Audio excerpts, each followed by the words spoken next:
Then next we move to what are doing in the research design. The first one, they are creating the topic of research. For example, it is experimental or survey research or correlational or semi-experimental or review. So these type of topics they have to create in research. Then it's a subtype is a experimental design or research problem, descriptive case study.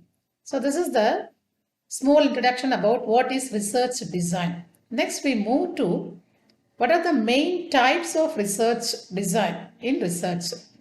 The first one is data collection, next one measurement, and then analysis, the research problem, and organization. So it will phase us determine the design, not the viva voice. The design path of study determines which tools to use and how they are used.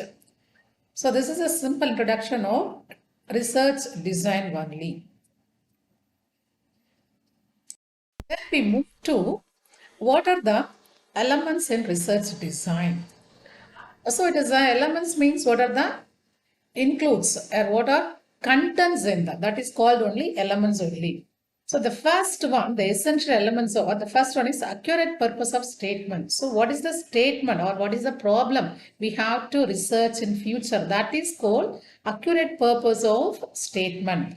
And the next one, techniques to be implemented for collecting and analyzing research. So what are the techniques we have to implement in the collecting analysis research? For example, in collecting means if it is a survey or it is a cluster survey or it is a direct survey, so it is a secondary data or it is a primary data, that is called the collecting only. So this is the technique used for implementing the collecting and analyzing research. And the next element is the method applied for analyzing collected details is how can we analyze that collection of data. That is a third element. And then fourth one, type of research methodology is which methodology we have to follow in the research. That is called type of research methodology. And then probable objections to research. So what are the objections or in the research is the next element. And then settings for the research study.